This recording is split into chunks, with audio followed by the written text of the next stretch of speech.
Hello my viewers, कैसे हैं आप सब। Welcome back to my channel. I hope आप सब अच्छे होंगे। आज हम करने वाले हैं पेडागोजी की क्लास। और जो पेडागोजी के आप जितने भी डाउट हैं, आपको जो भी डाउट है, आप क्वेश्चन गलत कर देते हैं छोटी छोटी चीज़ों को लेकर, तो वो यहाँ पर आपके क्लियर हो जाएंगे। और यहाँ पर हम करने वाले हैं प्रीवियस ईयर के क्वेश्चन पेपर, जो मोस्ट इंपॉर्टेंट क्वेश्चन है और बार बार पेपर में आते हैं। चलिए यहीं से शुरू करते हैं। क्वेश्चन नंबर 1, किस स्तर पर बच्चे नियमों के साथ खेलों में भाग लेने में सक्षम होते हैं और उनके एथलीट क्षमताओं का विकास हो जाता है और वह तार्किक विचार प्रक्रिया भी बढ़ जाती है। हालांकि यह ठोस अनुभवों तक ही सीमित होता है। बच्चा जो है केवल अनुभवों तक ही उस चीज़ों को सीमित रख पाता है। तो यहाँ पर ऑप्शन देख लेते हैं क्या दिए हुए हैं। बचपन, मध्य बचपन, किशोर अवस्था और शैशव अवस्था। तो यहाँ पर जो राइट आंसर हो जाएगा वो हो जाएगा option number B. B is the right answer. चलिए इसको एक्सप्लेन कर देते हैं। जो मनोवैज्ञानिक हैं उन्होंने बाल्यावस्थाओं को कितने कालों में बांटा है। उन्होंने बांटा है 4 काल में। सबसे पहले लिए ही शैशव अवस्था, फिर आती है बचपन या प्रारंभिक बाल्यावस्था जिसको बोलते हैं, उसके बाद आती है मध्य बचपन, उत्तर बाल्यावस्था जिसकी आयु होती है 6 से 12 वर्ष, और अंतिम अवस्था में रखा है किशोर अवस्था को, जो होती है 12 से 18 वर्ष। तो 0 से 2 वर्ष की अवस्था में तो बच्चा शैशव होता है, तो वो संकेतों के द्वारा ही चीज़ें सीखता है, बोलना प्रारंभ करता है 2 से 4 शब्द। 2 से 6 वर्ष की जो आयु होती है वो प्रारंभिक बाल्यावस्था होती है। उसमें बच्चा खिलौनों के साथ खेलता है, तो उसमें उसके कोई नियम नहीं होते हैं, कोई रूल नहीं होते हैं। फिर जो अवस्था आती है उत्तर बाल्यावस्था 6 से 12 वर्ष, तो एक ऐसी अवस्था होती है जिसमें बच्चा जो है समूह में रहना सीख जाता है, मतलब इसको गैंग की अवस्था भी बोला जाता है। तो बच्चा जो है इस अवस्था में नियमों के साथ खेलता है, अपने अलग से नियम बनाता है और उन्हीं के अकॉर्डिंग वह खेलता है। तो यहाँ पर जो राइट आंसर हो जाएगा मध्य बाल्यावस्था या उत्तर बाल्यावस्था, ऑप्शन नंबर बी करेक्ट है। आते हैं क्वेश्चन नंबर 2 पर। नंबर 2 में देख लेते हैं क्या दिया हुआ है। विकास जो है कैसा होता है। इसके ऑप्शन है अव्यवस्थित होता है, पूरी तरह से अप्रत्याशित होता है, एक आयामी होता है, या ऑप्शन नंबर डी गतिशील होता है। तो विकास जो है जीवन पर्यंत चलने वाली एक प्रक्रिया होती है और वह जो होती है गतिशील होती है, वह कभी नहीं रुकती है। इसका आंसर हो जाएगा ऑप्शन नंबर डी। चलिए आते हैं नेक्स्ट क्वेश्चन पर। क्वेश्चन नंबर है 3। क्वेश्चन नंबर 3 देख लेते हैं। विकास के शीर्षगामी सिद्धांत में कहा गया है कि विकास किस प्रकार आगे बढ़ता है। यहाँ हमें बताना है कि विकास किस प्रकार आगे बढ़ता है। ऑप्शन देखते हैं। सिर से पैर की ओर होता है, पैरों से सिर की ओर होता है, केंद्र से छोर तक, बाहर से केंद्र की ओर होता है। तो यहाँ पर जो विकास का शीर्षगामी सिद्धांत है वह होता है, जैसा कि क्वेश्चन में ही क्लियर है, शीर्षगामी। तो ये जाएगा, इसका राइट आंसर होने वाला है ऑप्शन नंबर ए, सिर से पैर की तरफ। तो बच्चे का जो प्रारंभिक विकास होता है, सबसे पहले उसके सिर का विकास होता है और फिर उसके बाद धीरे धीरे उसके पैरों तक विकास हो जाता है। चलिए आते हैं नेक्स्ट क्वेश्चन पर। क्वेश्चन नंबर है 4। देखते हैं क्वेश्चन नंबर 4 में क्या है। अभिकथन दिया हुआ है, किशोरों पर फिल्मों और विज्ञापनों का एक बड़ा प्रभाव पड़ता है, वे उनके व्यवहार व मूल्यों को भी प्रभावित करते हैं। मीडिया, इसका जो तर्क दिया हुआ है, मीडिया किशोरों के समाजीकरण की एक शक्तिशाली द्वितीयक संस्था है। तो हमें यहाँ बताना है कि इसमें कौन सा उत्तर सही है। ऑप्शन देख लेते हैं क्या क्या दे रखे हैं। ए आर दोनों सही हैं, ए आर की सही व्याख्या करता है, या यहाँ पर दिया है क्वेश्चन ऑप्शन नंबर 2, ए और आर दोनों सही हैं, ए आर की सही व्याख्या नहीं करता है। ऑप्शन 3 में दिया हुआ है ए सही है लेकिन आर गलत है। ऑप्शन 4 में दिया हुआ है ए और आर दोनों गलत हैं। तो यहाँ पर जो राइट आंसर हो जाएगा वो होने वाला है हमारा ऑप्शन नंबर हो जाएगा इसका ए और आर दोनों सही हैं। ए जो है आर की वो सही व्याख्या करता है। देख लेते हैं इस पर। किशोरों पर जो होता है फिल्मों और विज्ञापनों का एक बड़ा प्रभाव पड़ता है। बच्चे फिल्मों को देखते हैं और उसे अपने जीवन में धारण करते हैं। एक जो टीन एज होती है उसमें बच्चे क्या करते हैं, कोई अपना रोल मॉडल सेट कर लेते हैं, जैसे कोई हीरो हो गया, कोई राजनेता हो गया, और उन्हीं के अकॉर्डिंग वे अपनी लाइफ जीना शुरू कर देते हैं, अपने अंदर उसी तरह चेंजेस करना शुरू कर देते हैं। तो जो समाजीकरण बच्चे के अंदर होता है मीडिया के थ्रू, वो द्वितीयक संस्था होती है और ये बहुत शक्तिशाली प्रभाव बच्चे पर डालता है। तो यहाँ पर जो हो जाएगा ऑप्शन नंबर ए करेक्ट हो जाएगा। आते हैं नेक्स्ट क्वेश्चन पर। Question number 5। क्वेश्चन नंबर 5 देखते हैं।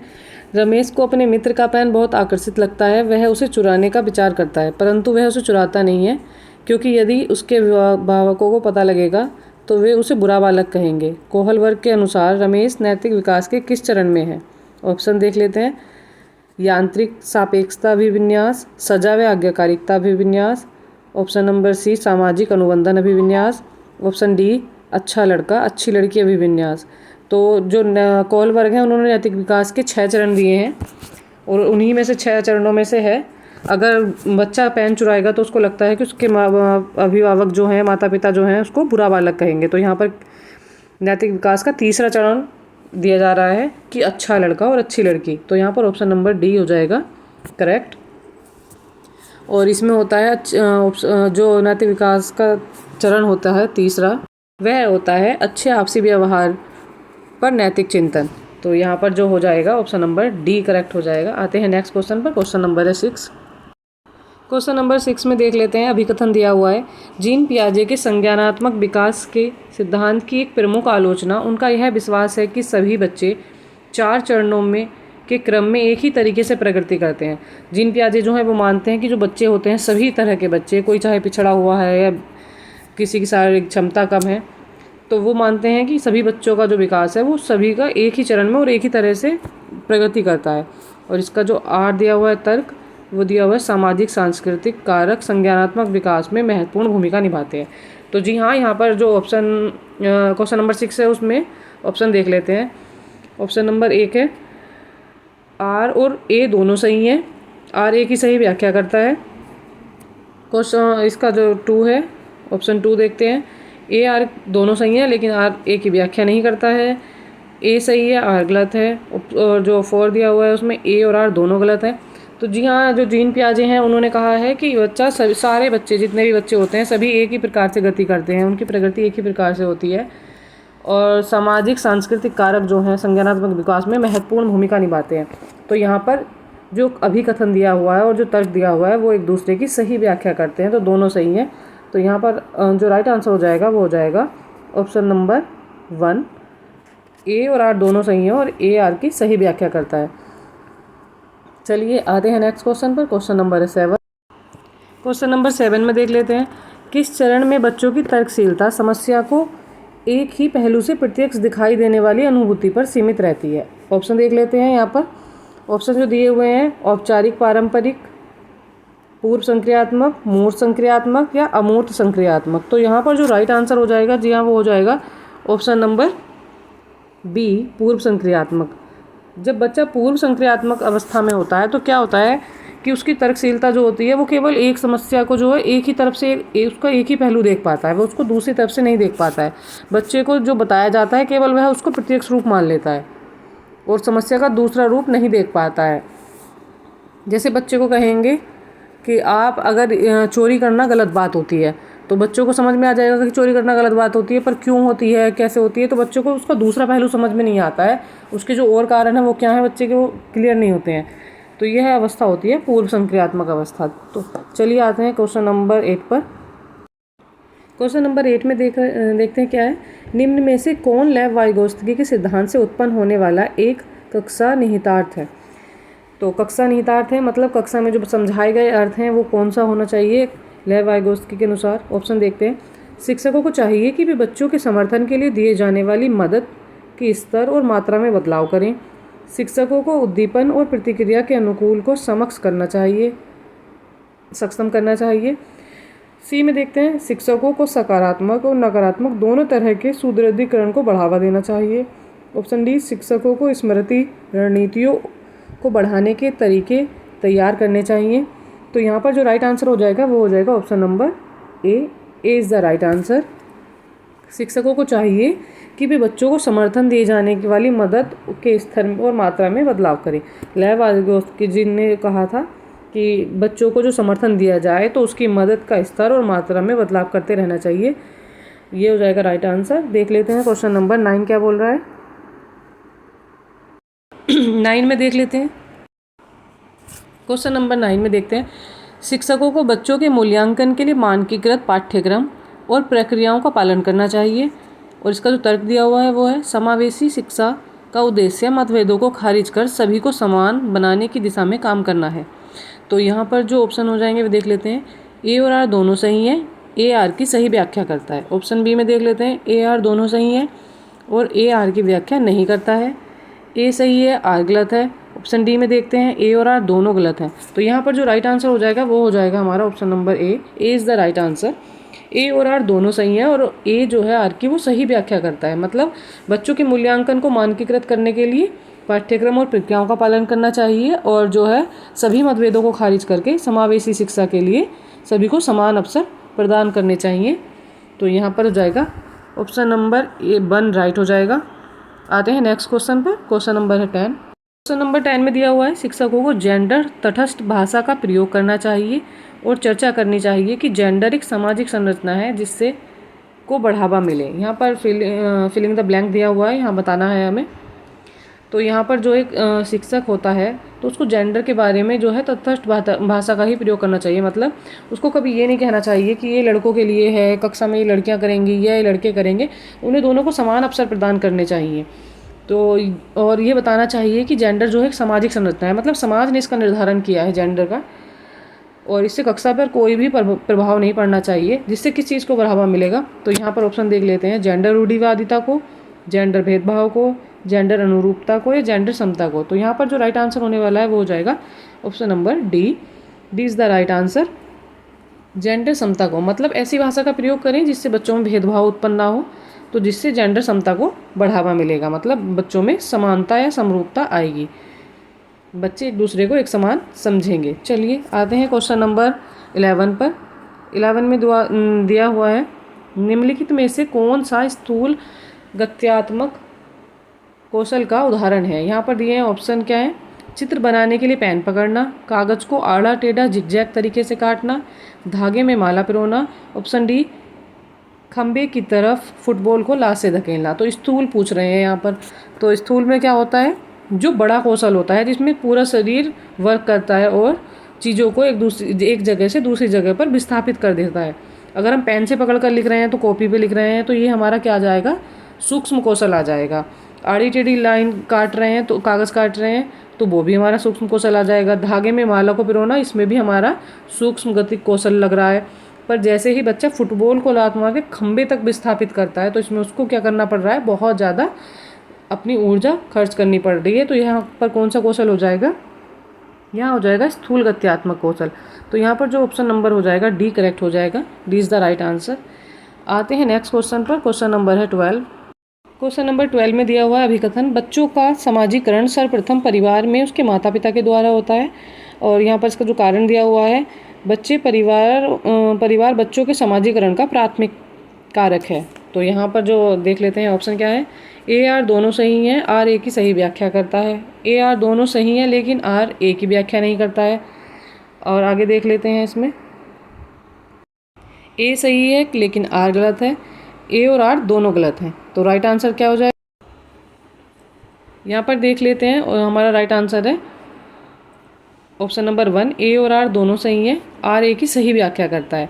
बच्चे का जो समाजीकरण होता है सर्वप्रथम परिवार में ही होता है। तो इसका जो कारण दिया हुआ है, परिवार बच्चों के समाजीकरण का प्रथम कारक है, ये एकदम सही है। ऑप्शन नंबर 1 करेक्ट हो जाएगा। चलिए आते हैं नेक्स्ट क्वेश्चन पर। क्वेश्चन नंबर है 13। क्वेश्चन नंबर 13 में है जीन पियाजे के संज्ञानात्मक विकास के सिद्धांत के अनुसार निम्नलिखित में से कौन सी अवधारणा 3 से 6 वर्ष की बच्चों के आयु के लिए ज़रूरी है, बच्चों को सिखानी चाहिए। तो यहाँ पर ऑप्शन देख लेते हैं। संरक्षण, अनुक्रमकता, सांकेतिक प्रतिनिधिकरण या तार्किक अनुप्रयोग। तो 3 से 6 साल का बच्चा आपके हिसाब से क्या सीख पाएगा, क्या बच्चों को सिखानी चाहिए। तो यहाँ पर जो राइट आंसर हो जाएगा वो हो जाएगा हमारा ऑप्शन नंबर सी, सांकेतिक अवधारणा। जो 3 से 6 साल के बच्चे होते हैं वो संकेतों के द्वारा ही सीखते हैं। बच्चों को चीज़ें दिखाकर बताकर समझाई जाती हैं, उनको चित्र दिखाए जाते हैं। जैसे हमें उन्हें एलिफेंट का बताना है तो हम उनको एलिफेंट दिखाएंगे या उसका पिक्चर दिखाएंगे तो बच्चे जल्दी सीख जाएंगे। तो हमें जो भी अवधारणा उनको सिखानी है बतानी है उसके लिए हमें उनको सांकेतिक प्रतिनिधिकरण का प्रयोग करना होता है। बच्चे इसमें सुनकर नहीं सीख पाते हैं इतना, जितना कि देखकर और संकेतों के द्वारा समझकर सीखते हैं। चलिए आते हैं नेक्स्ट क्वेश्चन पर। क्वेश्चन नंबर है 14। क्वेश्चन नंबर 14 है जीन पियाजे के संज्ञानात्मक विकास के सिद्धांत के अनुसार अधिकांश बच्चे किस अवस्था वस्तुओं को श्रेणी में व्यवस्थित करने में सक्षम हो जाते हैं। बच्चे किस अवस्था में जो है वस्तुओं को श्रेणियों में बांटने में सक्षम हो जाते हैं। ऑप्शन देख लेते हैं। ए संवेदी गामक अवस्था, बी पूर्व संक्रियात्मक अवस्था, सी मूर्त संक्रियात्मक अवस्था या ऑप्शन नंबर डी दिया हुआ है यहाँ पर औपचारिक संक्रियात्मक अवस्था। तो यहाँ पर जो राइट आंसर हो जाएगा वो हमारा हो जाएगा मूर्त संक्रियात्मक अवस्था, option number C. C is the right answer. जो बच्चे होते हैं मूर्त संक्रियात्मक अवस्था, उसमें बच्चे जो होते हैं वो चीज़ों को उनकी श्रेणियों के अनुसार उसमें वर्गीकृत करना सीख जाते हैं। तो आते हैं नेक्स्ट क्वेश्चन पर। क्वेश्चन नंबर है 15 में देख लेते हैं क्या दिया हुआ है। का प्रयोग जीन पियाजे द्वारा संज्ञानात्मक मानसिक अवधारणाओं के वर्णन के लिए किया गया था। ऑप्शन देख लेते हैं। पहाड़, वस्तु स्थायित्व, स्कीमा या समीपवर्ती विकास का क्षेत्र। यहाँ पर जीन पियाजे ने कौन सी अवधारणा का वर्णन करने के लिए किसी शब्द का प्रयोग किया था, तो वहाँ पर कौन सी थी मानसिक अवधारणा के बारे में जो उन्होंने किया था, उसका था स्कीमा, ऑप्शन नंबर सी। और स्कीमा क्या होता है, यहाँ पर आप जानना चाहेंगे स्कीमा क्या होता है। तो बालक के मस्तिष्क में कुछ ना कुछ चीज़ें पहले से ही उपस्थित होती हैं और बच्चा उनका प्रयोग करके क्या करता है, किसी भी वस्तु के बारे में कोई अपनी अवधारणा बना लेता है। जो चीज़ें उसके दिमाग में होती हैं पहले से, उनके थ्रू वह बच्चा क्या करता है, नई अवधारणा बना लेता है किसी वस्तु को लेकर। तो इसको हम क्या बोलते हैं, इसको स्कीमा बोला जाता है। चलिए आते हैं नेक्स्ट क्वेश्चन पर। क्वेश्चन नंबर है 17 में देखते हैं क्या है। रजनी अपने दोस्तों के कार्य को जैसे का तैसा मानसिकता के आधार पर जांचती है। लॉरेंस कोलबर्ग के सिद्धांत के अनुसार वर्तमान में रजनी संज्ञानात्मक नैतिक विकास के किस स्तर पर है।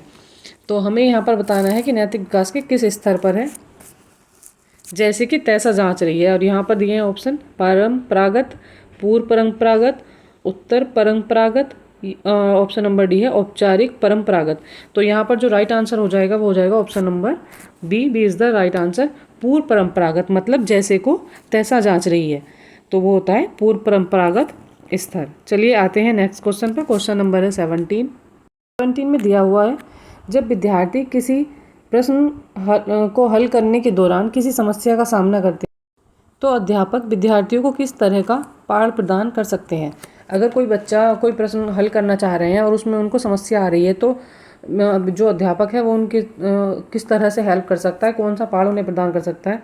तो ऑप्शन देख लेते हैं। उनमें असफलता का भय पैदा करके कि तुम फेल हो जाओगे। यहाँ पर असफल तो बच्चे को करना ही नहीं है, उसको भय पैदा ही नहीं करना, डराना नहीं है। निगेटिव बातें जो होती हैं वो हमें नोट कर लेनी है कौन कौन सी है। उन्हें प्रश्नों को आधा समाधान करके समाधान प्रस्तुत करके, प्रश्न के कुछ विकर्षण जोड़कर, उन्हें अपने विचारों की शाब्दिक अभिव्यक्ति करने के लिए निरुत्साहित करके, उन्हें निरुत्साहित भी नहीं करना है, विकर्षण भी नहीं करना है। तो यहाँ पर जो हमारा क्या है, ऑप्शन नंबर बी हो जाएगा, वो हो जाएगा राइट आंसर। उन्हें प्रश्न का आधा समाधान प्रस्तुत करके, मतलब बच्चे अगर कोई क्वेश्चन नहीं कर पा रहे हैं, उनको समझा देना, उनको आधी हेल्प कर देना, थोड़े निर्देश देकर हम बच्चे की हेल्प कर सकते हैं। तो यहाँ पर जो है ऑप्शन नंबर बी हो जाएगा राइट आंसर। आते हैं नेक्स्ट क्वेश्चन पर। Question number 18।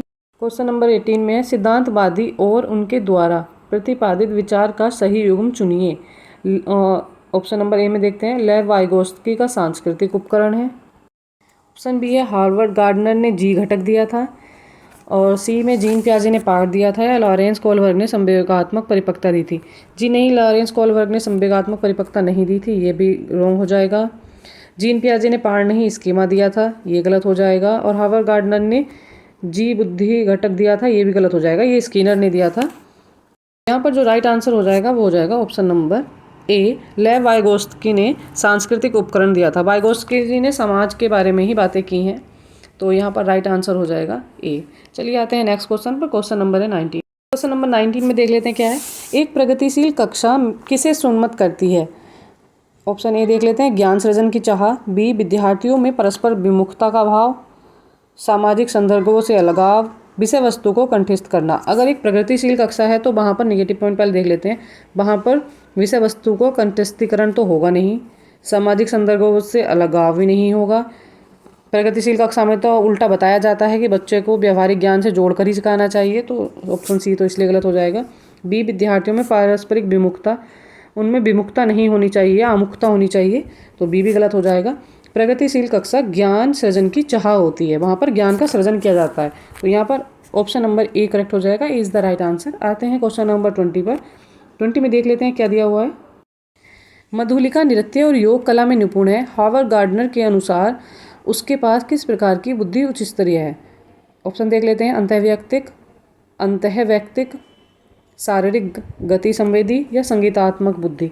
तो जो लड़की है मधुलिका, वो नृत्य और योग में निपुण है। तो हार्वर्ड गार्डनर ने बुद्धि को 8 सिद्धांत में दिए थे और बाद में बढ़कर वो 9 हो गए थे।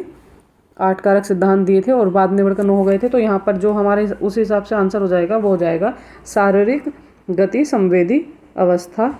तो यहाँ पर जो राइट आंसर हो जाएगा हमारा हो जाएगा ऑप्शन नंबर सी। चलिए आते हैं नेक्स्ट क्वेश्चन पर। क्वेश्चन नंबर है 21।